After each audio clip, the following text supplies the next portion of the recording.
Kalalah Malak Yahweh, Wa Yahushai, Bahashem, Racha, Kwadash, and double honors to the elders of GMS Ruel. Blessings unto those men, and blessings and salutations to the Akim out there in truth, pushing his word in all sincerity and in honesty. With that being said, Shalom Israel, Barakatah. Today's lesson, the least of the flock shall draw them out. Prophecy.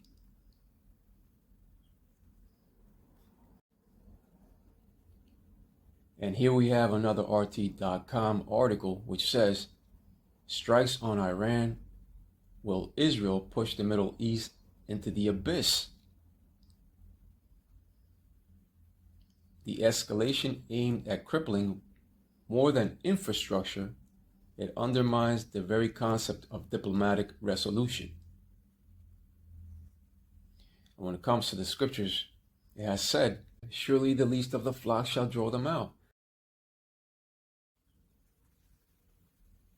The article goes on to say, storm clouds are rapidly gathering over the Middle East, with the epicenter of the latest escalation rooted in the intensifying confrontation between Israel and Iran, a conflict that had simmered in the shadows for decades has now erupted into an open and seemingly irreversible phase. That's right, it's inevitable.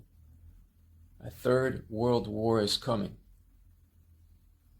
Further reading says, in the early hours of June 13, Israel launched a massive military operation carrying out an unprecedented air campaign involving more than 200 fighter jets, which struck over 100 targets across Iranian territory in near simultaneous waves. Further reading says, the attack spanned critical regions from the capital, Tehran, and the holy city of Qom, to the industrial hubs of Kermanshah and Hamadan. According to the Israel Defense Forces IDF, the strikes were aimed exclusively at strategic objectives, components, and infrastructure tied to Iran's nuclear program, ballistic missile production facilities, logistic hubs, and command centers of the Islamic Revolutionary Guard Corps, IRGC. Israel has presented the operation as a demonstration not only of its technological superiority, but also of its unwavering political will to confront and contain the perceived threat posed by Iran. Now, when it comes to the damage, it appears to be the most severe that Iran has suffered since the Iran-Iraq War of the 1980s. And one thing to understand when it comes to Iran is that they have a strategic alliance with Russia.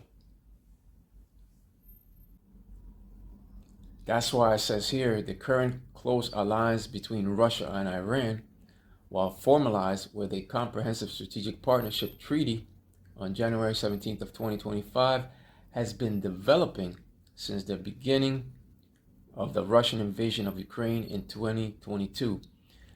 This alliance was further cemented by the signing of a wide-ranging treaty on January 17th of 2025, which, while not a military alliance, formalizes the deepening ties between the two countries. The idea of a strategic partnership agreement dates back to 2020. That's right.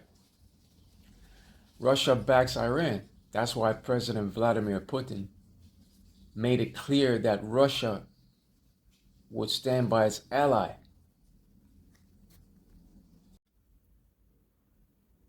And when it comes to the US, it will help to defend Israel if needed. Trump confirms to Fox News after warning Netanyahu against bombing Iran. And when it comes to biblical prophecy, it has said that the least of the flock shall draw them out. It shall be the small hatters that shall draw out the Americans to war. Let's go over to that scripture of Jeremiah 49 and verse 20.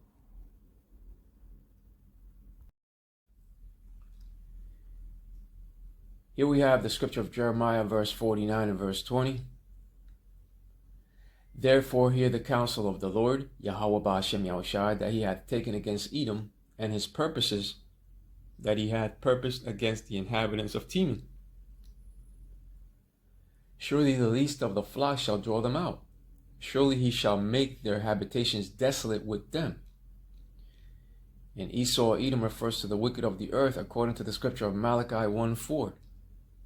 Teman is known for their wisdom, and that represents Germany today. The Temanites represents the so-called Germans because they are the smartest out of the nation of Edom. But not even the wisdom of Teman can help the nation of Edom on what's to come. The scripture has said, surely the least of the flock shall draw them out. This represents the small hatters today. They shall be the ones to draw out the armies of Babylon the Great, aka America, to that final third world war of utter destruction. So in other words, the least of the flock shall draw them out to that inevitable war, to that inevitable third world war. And when it comes to the small hatters in history, they were responsible for World War I and II. And one thing to remember is that wars are bankers' wars. Bankers' wars are very profitable in the lining up of their pockets.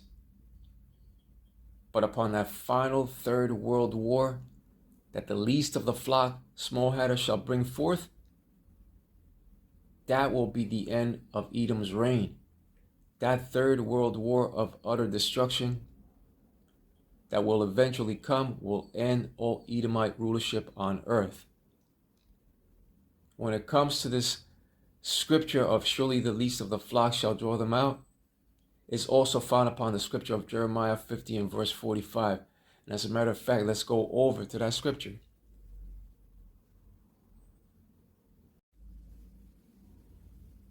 Here we have that scripture of Jeremiah 50 and verse 45, which says, therefore hear ye the counsel of the Lord, that he hath taken against Babylon, and his purposes that he hath purposed against the land of the Chaldeans.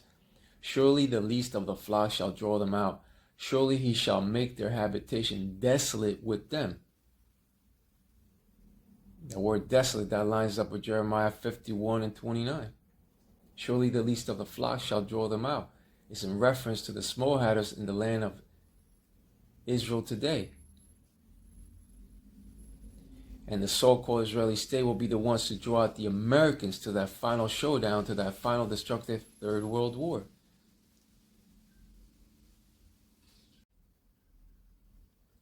So basically, if Iran is attacked, Russia steps in. And if Israel, that Israeli state, gets attacked, America steps in. The least of the flock shall draw them out. And it is the Lord that controls these wars. He is a man of war, according to Exodus 15 and 3. The Lord is a man of war, and therefore he has covered all angles.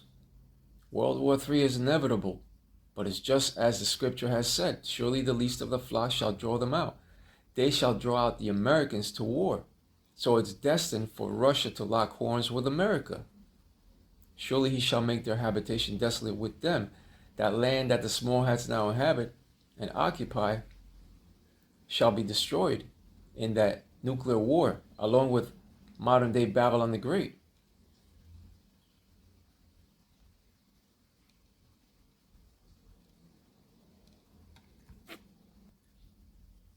The only difference is that modern day Babylon shall never rebuild, but the land that the small hats now inhabit shall rebuild to later welcome in the true people of the Lord, Yahweh Yahushai. And the scripture of Isaiah 14 and 1 has said, for the Lord will have mercy on Jacob and will yet choose Israel and set them in their own land. And the strangers shall be joined with them, and they shall cleave to the house of Jacob. And those strangers are Israelite foreigners that were scattered into all the nations. Those Israelite strangers. Those strangers speak of Israelite foreigners. But this is a future near prophecy that the Holy Scriptures have foretold since the very beginning. And when it comes to that so-called established Israeli state of 1948, they are truly hated by their surrounding neighbors. Because it was on May 14th of 1948 when David Ben-Gurion, the head of the Jewish Agency, proclaimed the establishment of the State of Israel. And in reality, that land of the Lord was not supposed to become a state. When it comes to that troublesome Israeli state, they are truly hated by the Persians of Iran and by the other so-called surrounding Arab nations. And when it comes to the Holy Scriptures, it's been prophesied that the least of the flock shall draw out the Americans into that inevitable, destructive Third World War.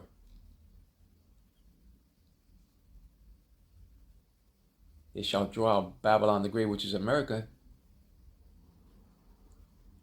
in these times to that final Third World War.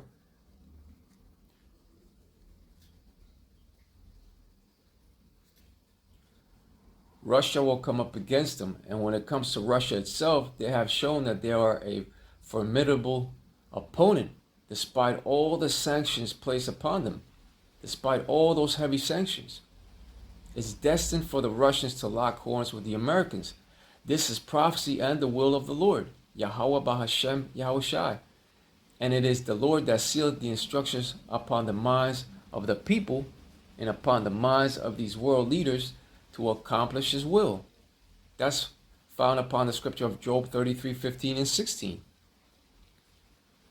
Let's go over to that scripture.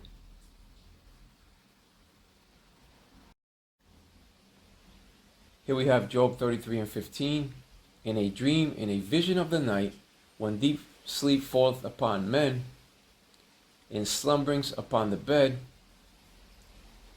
Right, in deep sleep and in the slumberings upon the bed cometh those instructions.